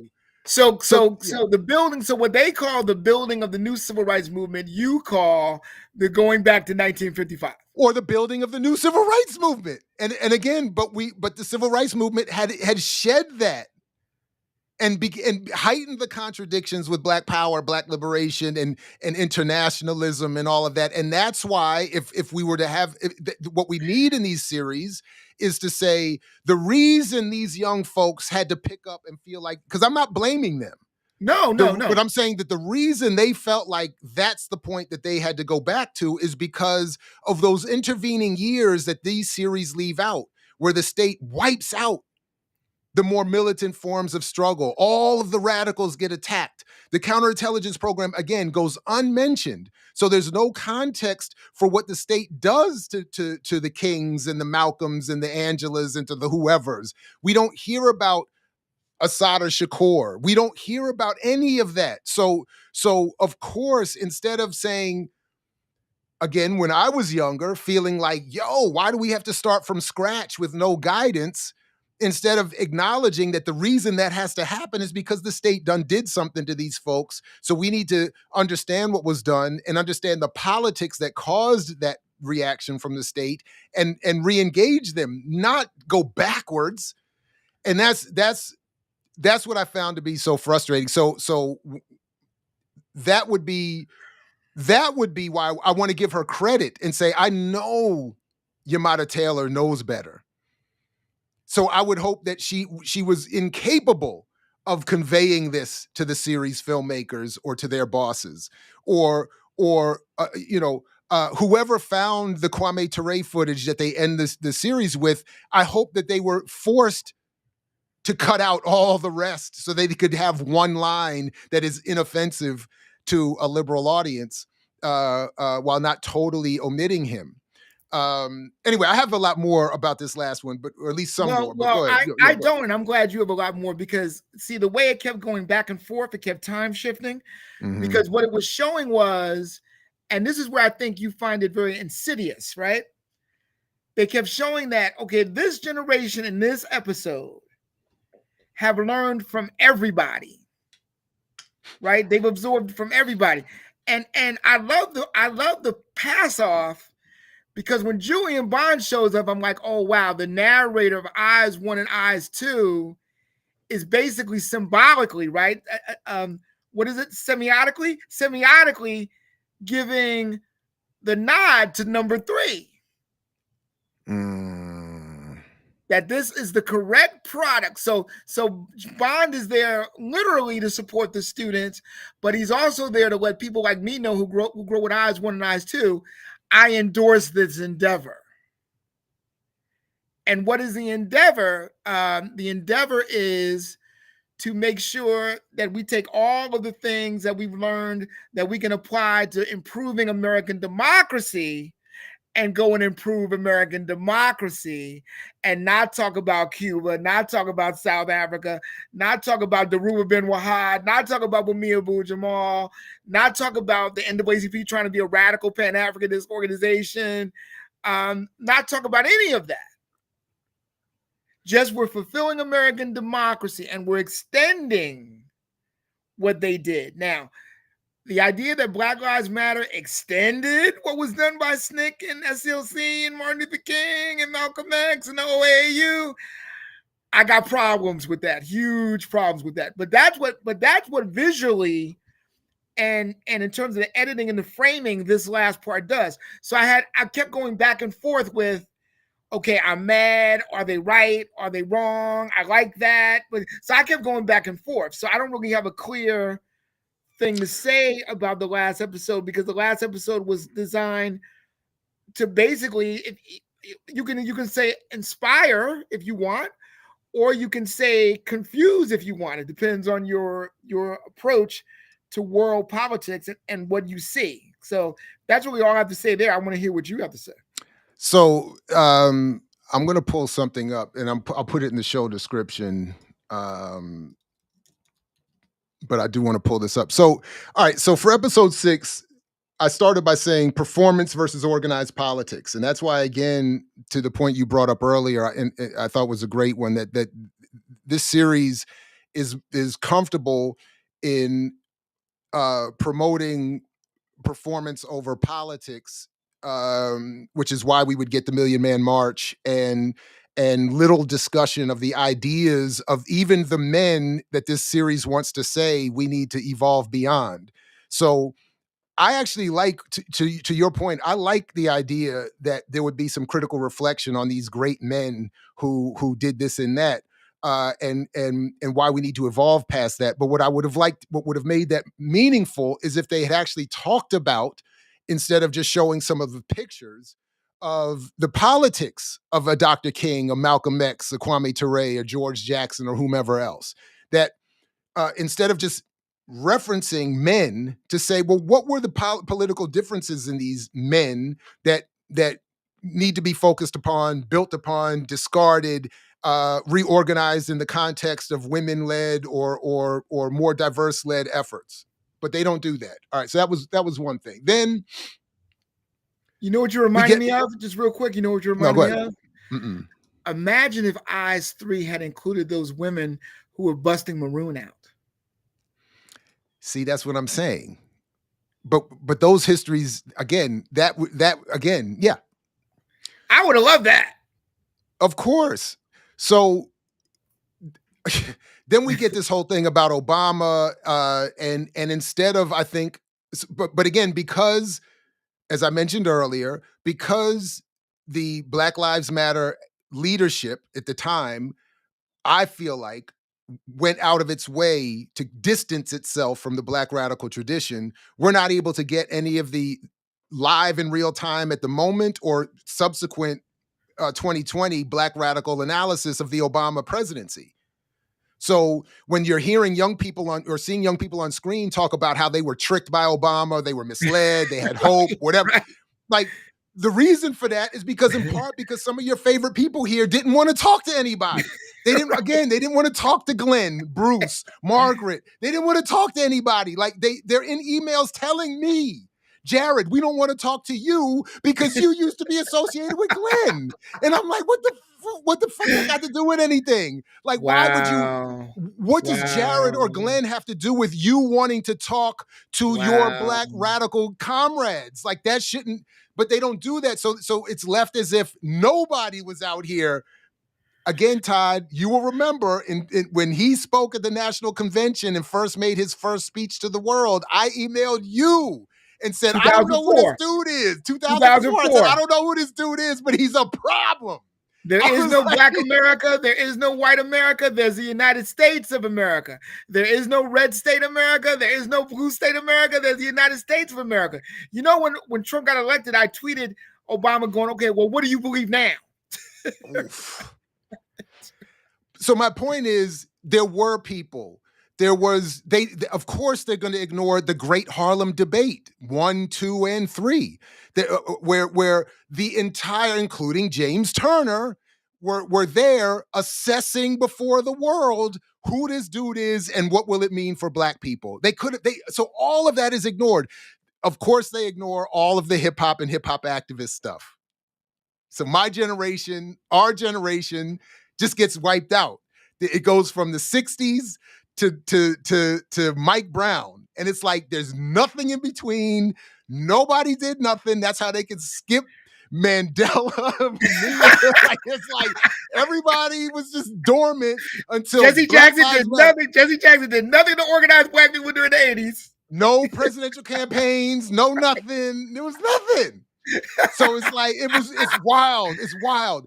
Then they talk about Angela Davis dancing in the street for Obama's election, and this is said uncritically. And it's like that's my point. How could young people be expected to have a better analysis if their legendary revolutionary figures are telling them Obama was the first time I voted for a Democrat because it was Jesse's crying on screen again. Like, it's like how, but none of that's in there. And then this is what I wanted, because this essay I still think is one of the best essays I've ever read in any context. And I think we should all review it again. And I know Todd's face is in the middle of it right now, but Greg Thomas's Why Some Like the New Jim Crow So Much. It's on imixwhatilike.org. I taught that essay please, for 5 years. Yeah. Please, I taught that essay for 5 we need to revisit. Because what Greg does in that essay, in the context of the new Jim Crow book, says what I'm trying to say about this series in a much better way. You all wiped out the Black radical history. You've acted like he act like there was no prison movement until y'all showed up. Like, you act like George Jackson didn't exist. You act like so this series was wild. But again, I wasn't even this animated until I saw that one. So then they say the Dream Defenders, and they said again that it should be seen as a confession, not that these are bad people, but a confession of the politics of the series. The Dream Defenders said they got their name from Dr. King's dream. But again, Dr. King, in his own lifetime, out of his own mouth, said his dream had become a nightmare in the face of what he became clear on were the capitalist, militarist, white supremacist politics of this country. So to name yourself the Dream Defenders and then be told you're defending King's dream when King himself had abandoned a dream in favor of clear, radical, militant politics is really frustrating. Is this what? Right. Oh, right. The return to SNCC, I've already said that part. I did like the part where Phil Agnew says he couldn't put on a tie after a certain point, and I was thinking, that was interesting. Because I haven't worn a tie in 30 plus years on purpose, because I've always felt like putting on a tie is a sign of being completely compromised. But so I thought that was interesting. Then they made a reference to, and I don't know if you even remember this, the Students Against Mass Incarceration effort that started at Howard University in the mid 2000s. I forgot about them.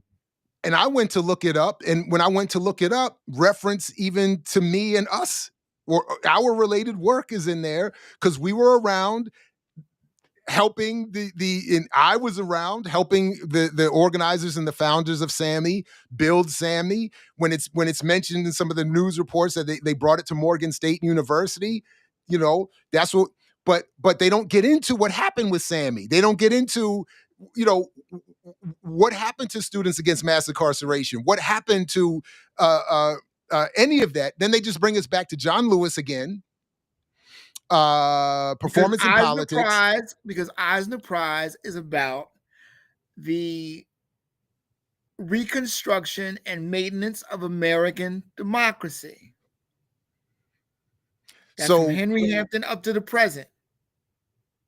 So they bring us back to Mike Brown and the launch because it has to conclude the series with the sort of the rise of Black Lives Matter, which I think is getting a good rebrand here because all of the subsequent stuff about what happened to the money, what's happened with the funky leadership, why was there a BLM 10? Why was there a Black Lives Matter 10 that had to break away initially from Black Lives Matter under the Oh, no. yeah, remember a woman-led no. effort, a grassroots no.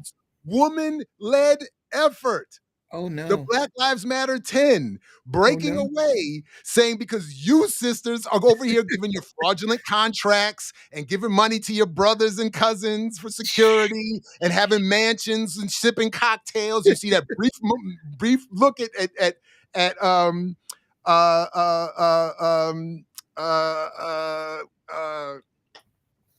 um what's her name? Doc Mel. Melina Abdullah, you get a brief look at her. Right. But no, and it's like, well, what happened to all of that? So you get a nice you broke up there again, Todd. I didn't hear that. Down. No. Say that again. No, I said the picture she had to live down. The picture she had to live down when she was running for office. Actually, the picture she had with them. The picture she had with them. Remember? Well, that's what I'm saying because they were sipping the champagne and whatnot. Yeah, that's what I meant. So that picture. So then, a couple things that I noticed. So then, you know what else gets ignored? I thought this was interesting, and especially given what you said today, maybe this is some clarity. There's no mention of Freddie Gray and the Baltimore uprising in this.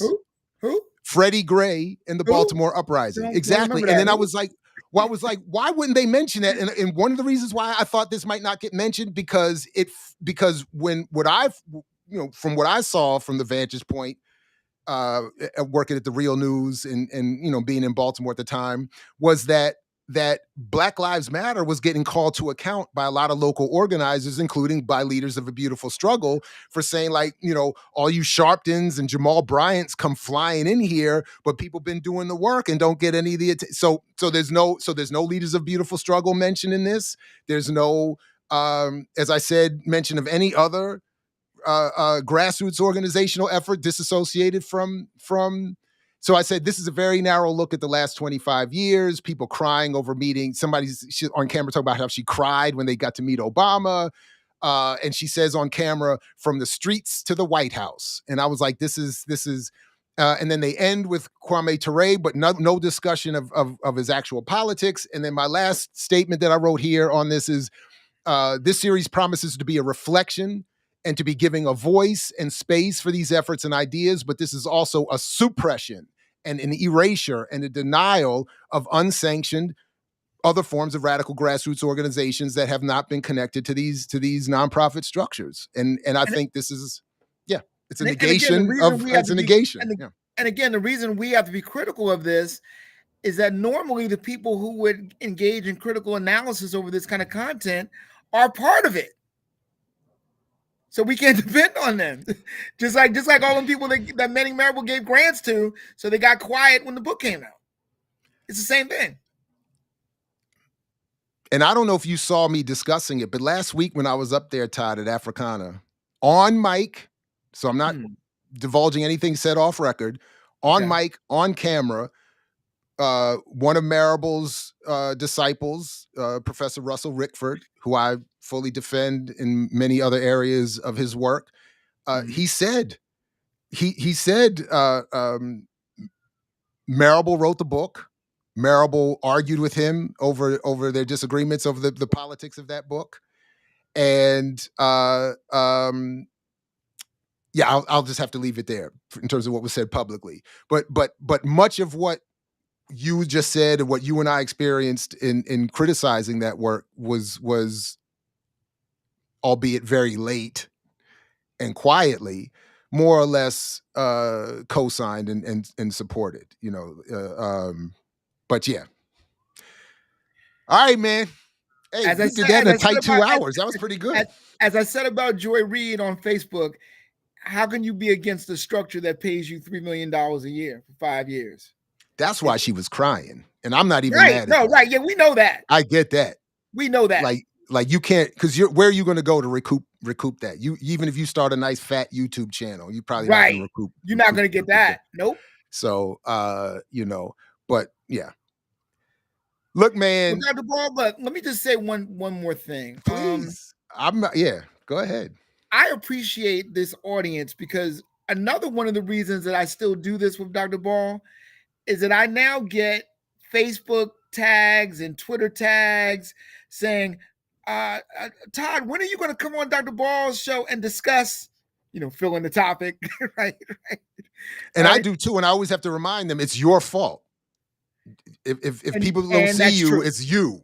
It's And you. that's true. I'm okay. Just so we clear on And that. that's true. So I just want to thank you because I want to say to you, audience, that you are one of the reasons why I still continue to do this. Because if as Dr. Ball will know, if left to my own devices, I'll watch YouTube videos all day about Daredevil Born Again, right? So